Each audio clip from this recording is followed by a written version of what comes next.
Hi food lovers, மீண்டும் உங்கள் அத்தனை பேரையும் லக்ஷ் போஜனாவிலே சந்திப்பதிலே மகிழ்ச்சி.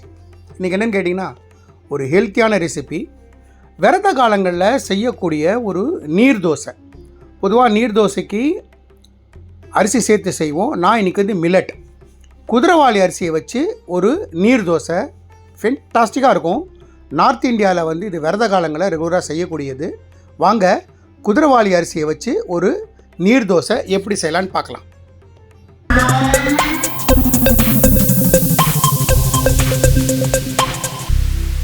நான் 250 கிராம் மெஷர்மெண்ட்டில் ஒரு கப்பு குதிரைவாலி அரிசி எடுத்திருக்கேன். இதை வாஷ் பண்ணிவிட்டு வடிகட்டும் போது இந்த மாதிரி ஒரு ஜல்லடை வச்சு வடிகட்டுங்க தண்ணி. ஏன்னா இது சின்ன குருணியாக இருக்கிறதுனால தண்ணியில் நிறைய போயிடும். அதில் ஒரு ஜல்லடை வச்சுக்க. ரெண்டாவது வாட்டி வாஷ் பண்ணுறேன். மூணாவது தடவை பார்த்தீங்கன்னா தண்ணி ஓரளவுக்கு தெளிவாக எடுத்து 3 வாட்டி வாஷ் பண்ணிங்கன்னா போதும். ஃபுல்லாக தண்ணி வடிகட்டிடுங்க.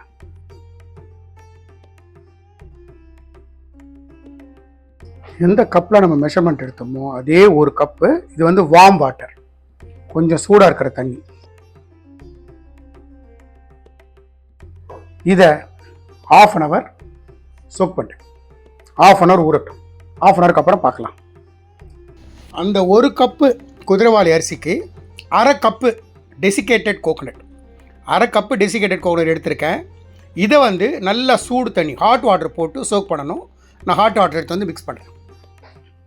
பார்த்தீங்கன்னா அதே ஒரு மெஷர்மெண்ட் தண்ணி இதுலேயும் சேர்த்துறேன். ரெண்டும் 1/2 hour ஊறட்டும். ஊறினதுக்கப்புறம் நம்ம தோசை வாக்கலாம். ஜஸ்ட் உப்பு ஆட் பண்ணிவிட்டு தோசை வாக்க வேண்டியது தான். 1/2 hour வச்சு பார்ப்போம். நம்மளோட அரிசி பார்த்தீங்கன்னா தெரியும், நல்லா சாஃப்ட் ஆகிடுது. இப்போ நான் என்ன பண்ணுறேன், தண்ணி வடிகட்டிட்டு வந்தேன். அரைக்கும் போது சுத்தமாக தண்ணி இல்லாமல் அரைங்க. தேவைப்பட்டால் 2-3 ஸ்பூன் விட்டு அரைங்க. அப்போ தான் நல்லா வெழுமூன வெண்ணெய் மாதிரி அரைக்கணும். அரைச்சதுக்கப்புறம் தண்ணி சேர்த்துக்கலாம். இப்போது நம்மளோட ஊரின் அரிசி, நம்மளோட குதிரைவாலி அரிசி என்ன பண்ணுங்கள், மிக்சர் ஜாரில் சேர்த்துக்கலாம். நான் பாதியாக 2 போர்ஷனாக அரைக்கிறேன். கூட நம்ம ஊற வச்ச 1/2 கப்பு தேங்காய் எப்படி இருக்கு பாருங்கள். டெசிகேட்டட் கோகோனட் ஊற வச்சாலும் 1/2 கப்பு. இந்த குதிரைவாலி அரிசியில் பாதி. இப்போ நான் அரிசி எடுத்து உங்களுக்கு காட்டுறேன். தேவைப்பட்டால் சும்மா ஒரு 1/4 டம்ளர் தண்ணி சேர்த்துப்பேன். தேவைப்பட்டா. இப்போ நம்ம தண்ணி விட்டு நான் அரைச்சிருக்கேன் பாருங்கள், வெண்ணெய் மாதிரி இருக்கும். இந்த மாதிரி அரைச்சி நான் மறுபடியும் இப்போ பேலன்ஸையும் அரைச்சிட்டு உங்களுக்கு காட்டுறேன். 2வது பேட்சும் எடுத்துகிட்டு சேர்த்துட்டேன். இப்போது இதில் தண்ணி கரைச்சி கொஞ்சம் சேர்த்துக்கிறேன். மிக்ஸி ஜார் அலம்பி சேர்த்துக்கிறேன். முதல்ல இன்னும் கூட தண்ணியாக இருக்கணும். நான் வரேன். மறுபடியும் மிக்ஸர் ஜார் அலம்பி இன்னொரு 1/4 டம்ளர் தண்ணி, ஒரு 1/2 டீஸ்பூன் உப்பு சேர்த்துக்கிறேன். சேர்த்துட்டு நல்லா கலக்கிவிடணும்.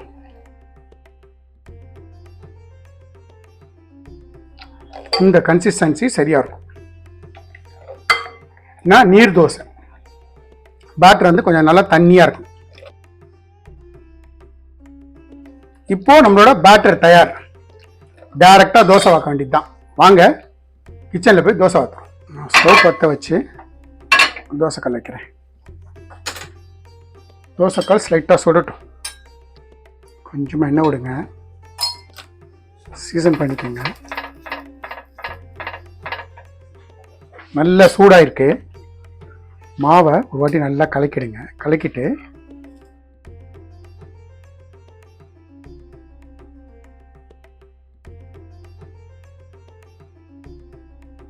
சைடில் எண்ணெய் விட்ருங்க.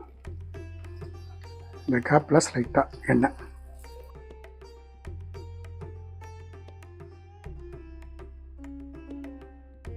நல்லா வெந்துடுத்துனா ஆட்டோமேட்டிக்காக அந்த சைடில் அது கேப் விட ஆரம்பிச்சிடும். இந்த குதிரைவாலியை வச்சு அரிசியில் செய்யக்கூடிய எல்லா விஷயங்களும் செய்யலாம். பர்டிகுலராக விரத காலங்களில் நார்த் இந்தியாவில் நிறைய யூஸ் பண்ணுவாங்க. என்றைக்கு அரிசி சேர்க்கக்கூடாதோ அந்த நேரங்களில் உப்புமா செய்யலாம், தோசை செய்யலாம், ரவா கிச்சடி மாதிரி செய்யலாம், பொங்கல் மாதிரி செய்யலாம். ஃபென்டாஸ்டிக்காக இருக்கும். பார்த்தீங்களா? மெத்துன்னு கூட ஒரு தேங்காய் சட்னி, இல்லைன்னா கார சட்னி, தக்காளி சட்னி, ஃபென்டாஸ்டிக்காக இருக்கும். இது வந்து ஒரு பக்கம் 3 நிமிஷம் வச்சு அடுத்த பக்கம் 2 நிமிஷம் 5 நிமிஷம் எடுங்க. அவசரப்பட்டு டக்குன்னு எடுத்துறாது. நம்மளோட நீர் தோசை குதிரைவாலி அடித்து வச்சு செஞ்சது தயார். நான் ஒன்று வார்த்தை காட்டுறேன் பாரு. மறுபடியும் சீசன் பண்ணிக்கங்க. மாவை ஒரு வாட்டி நல்லா கலக்கிக்கங்க. கலக்கின்ட்டு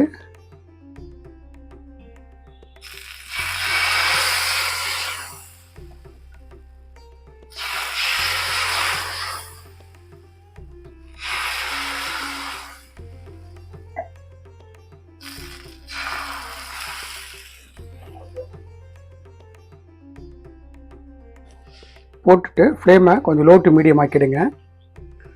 மேலே நல்லா வேகட்டும். வெந்ததுக்கப்புறம் எண்ணெய் விடுங்க. ஸ்லைட்டாக அந்த கலர் மாறினதுக்கப்புறம் எண்ணெய் சேர்த்துக்கலாம். எண்ணெய் விட்டுருங்க. எண்ணெய் விடலாம், நெய் விடலாம், அவங்கவுங்க விருப்பம்.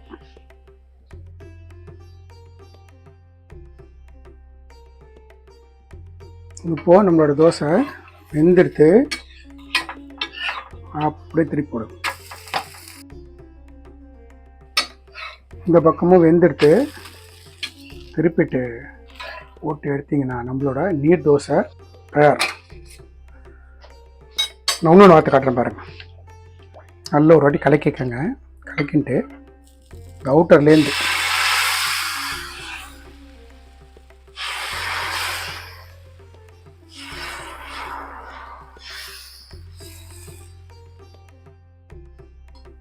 ஃபியூ செகண்ட்ஸ் ஆகட்டும். அடுத்தது நம்ம எண்ணெய் சேர்த்துப்போம். கொஞ்சம் ஸ்டேஜில் எண்ணெய்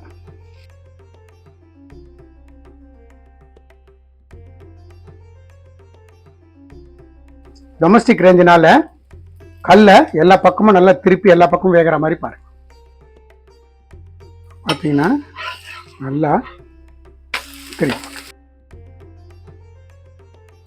இந்த பக்கமும் வெந்ததுக்கப்புறம் திருப்பி போட்டு எடுத்தீங்கன்னா நம்மளோட குதிரைவாலி அரிசி வச்சு செஞ்ச ஒரு நீர் தோசை தயார். குதிரைவாலி அரிசி வச்சு நம்ம செஞ்ச ஒரு நீர் தோசை அட்டகாசமான ரெசிபி. அதே நேரத்தில் ரொம்ப சிம்பிளான ரெசிபி. விரத காலங்களில் ரொம்ப கை கொடுக்கும். எந்த அளவுக்கு சாஃப்டாக இருக்குன்னா இங்கே பாருங்க. அப்படி போட்டு மடிச்சிங்கன்னா அப்படி மடியும். அந்த அளவுக்கு சாஃப்டாக இருக்கக்கூடியது. நான் எந்த மாதிரி இன்க்ரீடியன்ஸ் போட்டு எப்படி செஞ்சனோ அதே மாதிரி செய்யுங்க. எனக்கு கிடைச்ச எக்ஸ்ட்ரா ரிசல்ட் உங்களுக்கும் கிடைக்கும். இந்த வீடியோ பிடிச்சிருந்தா லைக் அண்ட் ஷேர் பண்ணுங்கள். உங்கள் ஃபேமிலி அண்ட் ஃப்ரெண்ட்ஸ்க்கு வந்து ரெக்கமெண்ட் பண்ணுங்கள். மறக்காமல் நம்ம சேனல் வந்து சப்ஸ்கிரைப் பண்ணுங்கள். லக்ஷ்மோஜனா சேனலுக்காக ஒரு வாட்ஸ்அப் குரூப் கிரியேட் பண்ணியிருக்கோம். நோட்டிஃபிகேஷன் ப்ராப்ளம் சால்வ் பண்ணுறதுக்காகவும் இன்ட்ரெஸ்டட் பர்சன்ஸ் இன்க்ரீடியன்ஸை பார்த்து சமைக்கிறதுக்காகவும் ரொம்ப யூஸ்ஃபுல்லாக இருக்கும். டிஸ்கிரிப்ஷன் பாக்ஸில் அதுக்கான லிங்க் இருக்குது. இன்ட்ரெஸ்டட் பர்சன் ஜாயின் பண்ணிக்கோங்க. தேங்க்ஸ் ஃபார் வாட்சிங் my all videos. Lakshman signing off from லக்ஷ்மோஜனா.